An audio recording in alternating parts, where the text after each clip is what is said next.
दोस्तों नमस्कार, मैं जगन्नाथ गौतम देश रोजाना चैनल पर आपका स्वागत है। दोस्तों, किसी भी देश में स्थायी अमन शांति के लिए सबके साथ सामाजिक न्याय, आर्थिक न्याय, धार्मिक न्याय, सबके साथ समानता का व्यवहार बहुत जरूरी। यदि ऐसा नहीं होगा, किसी भी देश के प्रत्येक नागरिक को समानता का अधिकार नहीं होगा, आर्थिक समानता नहीं होगी, धार्मिक समानता नहीं होगी, तो उस देश में हमेशा आंदोलन होते रहेंगे, झगड़े फसाद होते रहेंगे, राजनीतिक रूप से हलचल बनी रहेगी और उस तरीके के भी चाहे अनचाहे फसाद होते रहेंगे, जिससे कि देश की एकता, अखंडता और मजबूती पर असर पड़ता है। हम चाहे कितना भी कह लें कि आज समाज में बहुत बदलाव आ गया है, या जाति व्यवस्था खत्म हो गई है, या गैर बराबरी खत्म हो गई है, लेकिन दोस्तों हकीकत तो ये है कि आज़ादी के 75 साल के बाद भी वो सामाजिक कमियां आज भी मौजूद हैं। विघटनकारी जाति व्यवस्था जो समाज को तोड़ती है, जो असमानता पैदा करती है, जो नफरत पैदा करती है, वो आज भी मौजूद है। आप जानते हैं कि गाहे बगाहे रोजाना कि कभी किसी आदिवासी पर अत्याचार का, किसी दलित पर अत्याचार का, या किसी पिछड़ी जाति के व्यक्ति के साथ दबंग जातियों के अत्याचार की कहानियाँ हम सबके सामने आती रहती हैं। चाहे वो किसी आदिवासी के मुंह में पेशाब करने का हो, या किसी दलित के घोड़ी पर बैठकर बारात निकालने का मुद्दा हो, या अभी मैं कल परसों कोई अखबार की कटिंग देख रहा था सोशल मीडिया पर कि राजस्थान में एक युवक की, दलित युवक की हत्या केवल इसलिए कर दी गई कि उसने जो है मूंछें रखी हुई थी, और दबंग जाति के लोगों को उसका मूंछें, एक दलित का मूंछें रखना उसे भाया नहीं, उसे पसंद नहीं आया, और इतनी सी बात पर उसकी हत्या कर। अरे भाई, कौन क्या पहन रहा है, कौन मूंछें रख रहा है, कौन क्लीन शेव है, इससे तुम्हें क्या लेना है? संविधान उसे बराबरी का अधिकार देता है। भाई वो कुछ भी पहने, कुछ भी खाए, कुछ भी पिए, किसी भी पद्धति से अपने धार्मिक उनको पूरा करे, वो मूंछें रखे ना रखे, इस पर तुम किसी की हत्या कैसे कर? ये गैर संवैधानिक तो है ही, अमानवीय है। तो दोस्तों, आपको शहरों में किसी हद तक जातीय व्यवस्था या ये असमानता कुछ कम लगती हो, लेकिन जो ये समाचार आते हैं उससे ये सिद्ध होता है कि ये विघटनकारी जाति व्यवस्था, असमानता देश में अभी भी कम नहीं हुई, और इस पर काबू पाने की ज़रूरत है।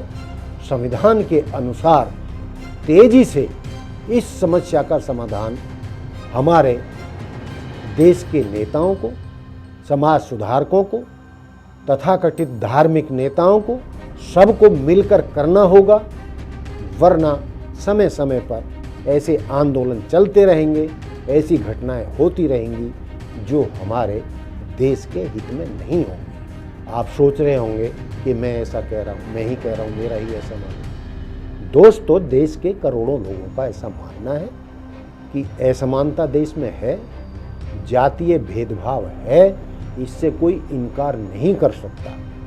यदि आप मेरी ना बात माने तो आप देश की सुप्रीम कोर्ट की चीफ जस्टिस CJI की बात को तो मानेंगे। उन्होंने भी इस बात को स्वीकार किया है कि देश में असमानता, जातीयता मौजूद है, और जो दबंग जातियां हैं आज भी कमजोर जातियों के, छोटी जातियों के ऊपर उनके अत्याचार जारी हैं, जिनको बहुत तेजी से खत्म करने की आवश्यकता है।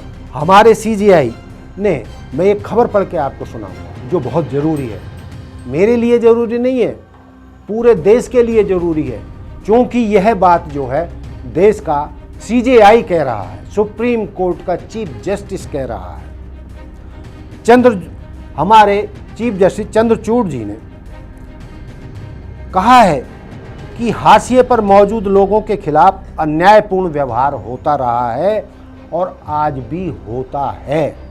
ये बात उन्होंने अभी हाल ही में न्यूयॉर्क की मैसाचुसेट्स यूनिवर्सिटी में एक कार्यक्रम में बोलते हुए कही है कि भारत में जातीय भेदभाव है और देश के बड़ी आबादी इसी जातीय भेदभाव के चलते हाशिए पर धकेल दी गई है और उसको आज तक न्याय नहीं मिला है। यहाँ की कानून में भी, अदालतों में भी उनको न्याय नहीं मिला है, क्योंकि कानून बनाने वालों ने भी ऐसे कानून बनाए हैं जिससे कि उनको पूरी तरह न्याय ना मिल सके।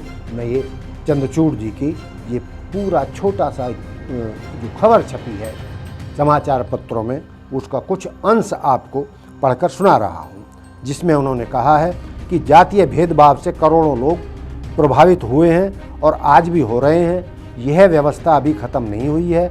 भारत में भेदभाव वाले कानून बनाए गए, इसलिए भी उनके साथ, कमज़ोर जातियों के साथ अत्याचार रुके नहीं। वो देखिए पूरा बात क्या कहते हैं खबर में। भारत के मुख्य न्यायाधीश DY चंद्रचूड़ ने कहा है कि हाशिए पर मौजूद सामाजिक वर्गों के खिलाफ हुई ऐतिहासिक गलतियों को कायम रखने में दुर्भाग्य से कानून व्यवस्था ने भी अहम भूमिका निभाई है। गत रविवार को अमेरिका में मैसाचुसेट्स की ब्रांडेड यूनिवर्सिटी में डॉक्टर BR अम्बेडकर की अधूरी विरासत पर छठे अंतर्राष्ट्रीय सम्मेलन को संबोधित करते हुए मुख्य न्यायाधीश ने ये बात कही। अपने संबोधन में भारत के चीफ जस्टिस ने कहा कि इतिहास में हाशिए पर छूटे सामाजिक वर्गों के खिलाफ सामाजिक असमानता, पूर्वाग्रह और शक्ति के असंतुलन के चलते कई ऐतिहासिक गलतियां हुई हैं जो हमने की हैं और उनमें सुधार हमने आज तक नहीं किया है। इस ट्रांस अटलांटिक व्यापार के तहत लाखों अफ्रीकी नागरिकों को जबरन गुलाम बनाना और उनका विस्थापन, मूल अमेरिकियों का विस्थापन, भारत में जातीय भेदभाव में करोड़ों लोगों को जो प्रभावित हुए, उनको गुलामों की जिंदगी गुजारनी पड़ी और आदिवासी समुदाय के शोषण,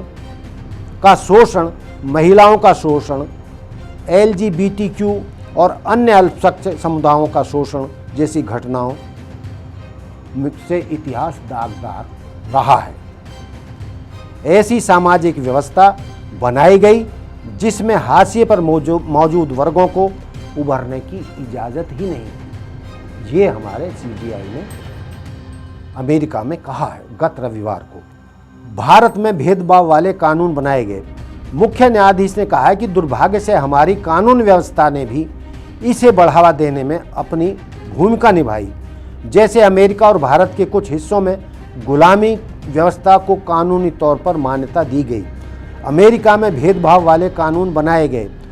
जिम क्रो कानूनों के जरिए मूल लोगों पर अत्याचार के लिए हथियार की तरह इस्तेमाल किया गया।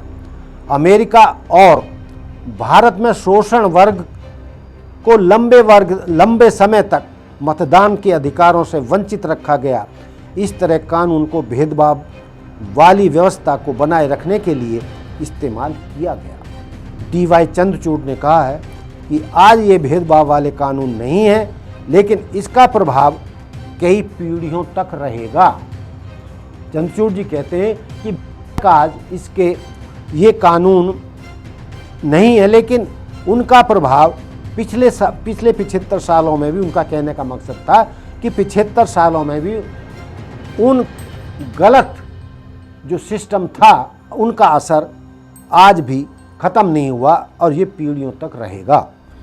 भारत में आज़ादी के बाद कई अहम कदम उठाए गए जिससे सामाजिक रूप से पिछड़े वर्गों को ऐसे मौके मिले जिससे उन्हें रोजगार, पढ़ाई में प्रतिनिधित्व मिला और उसी के चलते जो बदलाव दिख रहे हैं हम सबके सामने हैं। तो मेरा कहने का मतलब है कि देश के chief justice of India, supreme court के जस्टिस DY चंद्रचूड़ भी ये मानते हैं कि हमने कालांतर में ऐतिहासिक भूलें की हैं, गलतियां की हैं, जिसमें जाति व्यवस्था से लोगों को दबाया गया, उन पर अपमान किया गया, उनको दासों की तरह रखा गया उनको शिक्षित नहीं किया गया, उनको समान नागरिक के अधिकार नहीं दिए गए। इसमें वो मानते हैं कि उसमें सुधार तो हुआ है, लेकिन वो सुधार उतनी तेजी से और कंप्लीट नहीं हुआ है जो होना चाहिए था। और यदि यही सिस्टम ऐसे ही चलता रहा तो इसमें सदियों दशकों और लग जाएंगे। उनका मानना था और उनका इशारा उसी तरफ था कि आज भी किसी आदिवासी के मुंह में पेशाब कर दिया जाता है, किसी दलित की मूंछ रखने पर उसको गोली मार दी जाती है, या किसी दलित को, चाहे वो IAS IPS ही क्यों ना हो, उसको घोड़ी पे बैठकर बारात नहीं निकालने दी जाती है।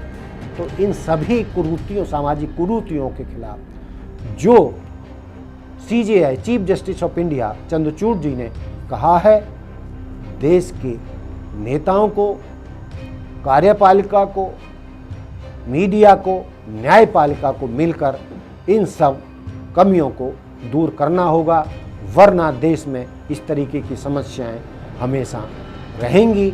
जैसा कि बुद्धिजीवियों को मानना है कि देश के प्रत्येक नागरिक के साथ न्याय होना चाहिए, बिना किसी जातीय भेदभाव के, बिना किसी धार्मिक भेदभाव के।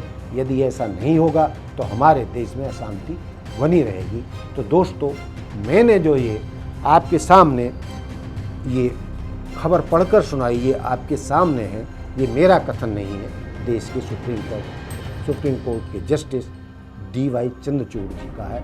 तो हमें इस मुद्दे पर सोचना चाहिए, जब देश का CJI chief justice of India ये मानता है कि हमारे समाज में आज भी अन्यायपूर्ण व्यवस्था है, गरीबों को आज भी न्याय नहीं मिल पाता है, कठोर जातीय व्यवस्था आज भी लागू है और अमानवीय व्यवहार होता है, आर्थिक असमानता है, सामाजिक असमानता है, धार्मिक असमानता है। इन सब को बहुत जल्दी से जल्दी समाप्त करना होगा, तभी हमारा इतना महान देश एक साथ रह सकता है, तरक्की कर सकता है, आगे बढ़ सकता है। तो दोस्तों, ये था मेरा आज का मुद्दा कि जो CJI ने भारतीय सामाजिक व्यवस्था के बारे में कहा। तो दोस्तों, यही मेरी बात समाप्त होती है। कल फिर मिलेंगे किसी नए मुद्दे पर। जय हिंद, जय भारत, जय संविधान, नमस्कार। देखते रहिए देश रोजाना। Like, subscribe and share. हमारे साथ जुड़े रहने के लिए देखते रहिए देश रोजाना का YouTube चैनल। सब्सक्राइब कीजिए, साथ ही देश रोजाना की खबरें सबसे पहले देखने के लिए प्रेस कीजिए बेल आइकन।